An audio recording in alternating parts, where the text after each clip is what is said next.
Hey guys, my name's Alicia. I don't really know what to call myself. I would say I'm a paper illustrator and photographer. However, right now we're not dealing with paper, we're dealing with foam. So I'm a foam carver. Okay, so if you're wondering what we're doing today, we are recreating Hearthstone card backs. Okay, now there's like over 150 of them. Today we are working on the card back that's called Blushroom. So there was 3 of them that I kind of just smattered out to you guys on Twitter and Instagram, said, hey, which one of these 3 do you want me to create? And you guys voted on this one. There's a lot of organic shapes there, obviously, that you guys can see. I knew that there was no way I would be able to create that in paper. So I decided, well, what are we gonna do? Let's go ahead and use this as an opportunity to expand my horizons on different materials. So let me guys show you what the modeling clay is, okay? All right, so this is the modeling clay, air dry moldable foam clay. It is a really interesting material because it's like a liquid foam and it is very, very stringy. It holds its shape really, really well. I mean, you can mold it really good. So I have my Dremel here. Now this is just like the snake end of my Dremel. This is like the Dremel part, right? I've never Dremeled anything before. So I'm pretty excited about Drimmeling. I wonder what's gonna happen here. Woo, all right.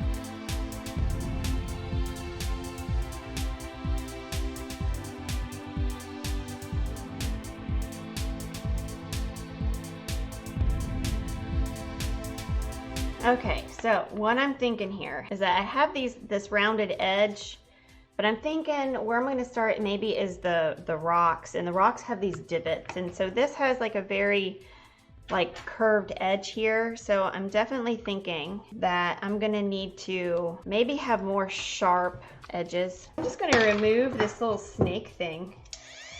Oh, it's going though.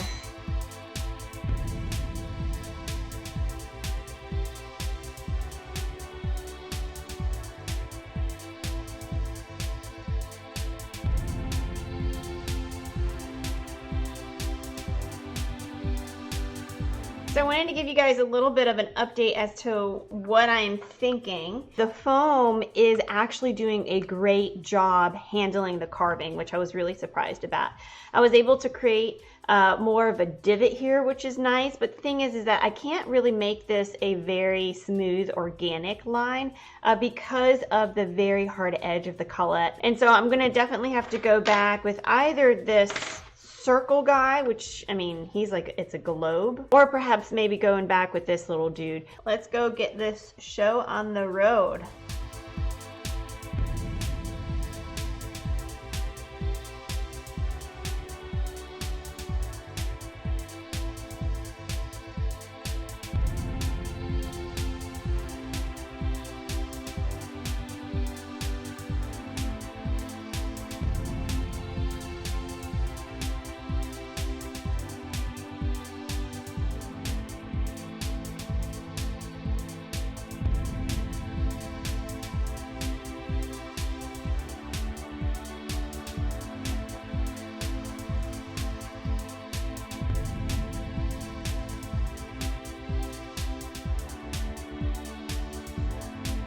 I'm definitely learning a couple of things. First off, there is foam dust everywhere. So I'm gonna go ahead and switch to this guy because I want more flatness on the top, and then perhaps maybe because this is beveled out, I will be able to cut a little bit better. So we're gonna see how that goes.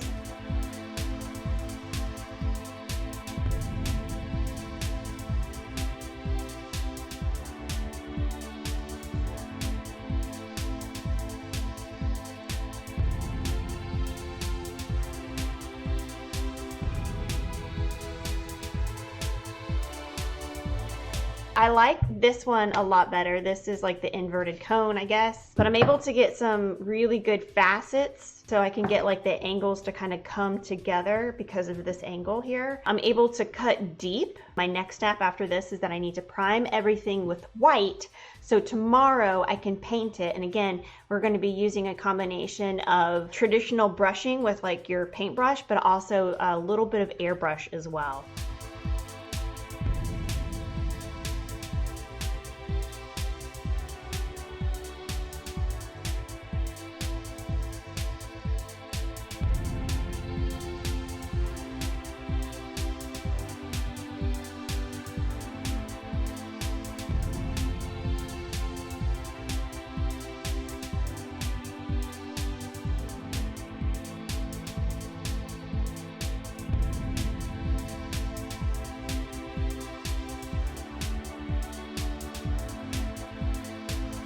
I really do like this. I'm creating the edge because if you guys look at this, you can tell that with the art that there's a raised edge, and so I'm trying to create that where there's a little bit of a divot, but what's happening is that I'm pushing unevenly, and so at this point I am getting the divots that I want. I'm getting the depth that I want on the edge, which is really nice, but it's not clean on the top. I have this circle here, and I want to try that out. I want to see what that does. I'm wondering if it's gonna smooth things out like I hope it does.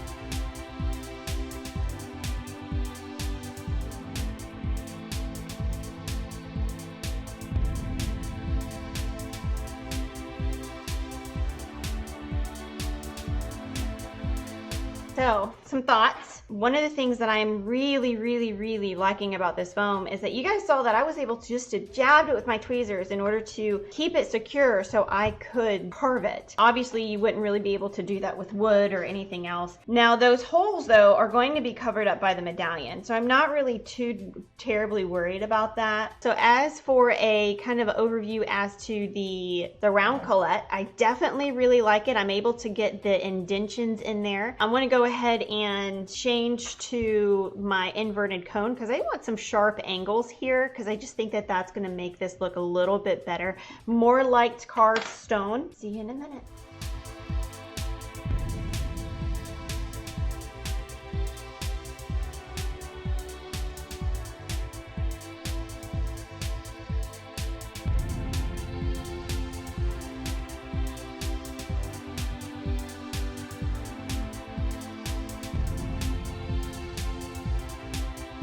So I definitely got two here that I like.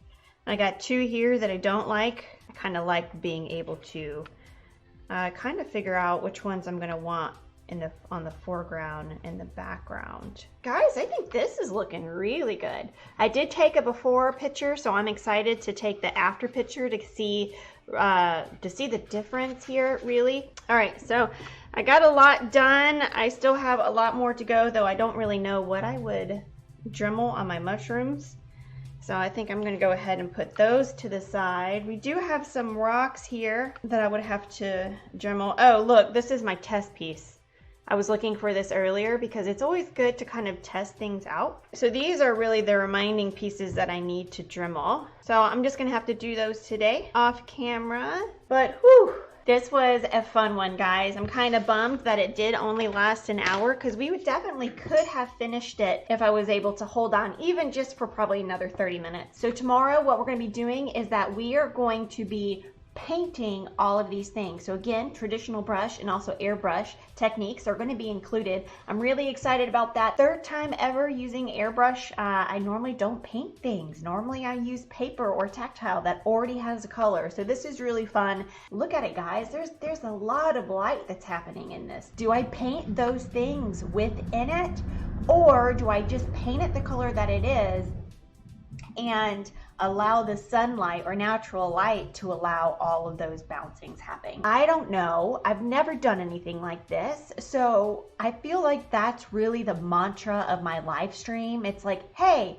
let's do something I've never done before. Let's fail online because why not? So anyway, guys, thank you so much for being here. I look forward to seeing you tomorrow while I'm painting, I hope. And guess what? I'll be able to talk. Woohoo! So anyway, I hope to see ya. Bye, guys.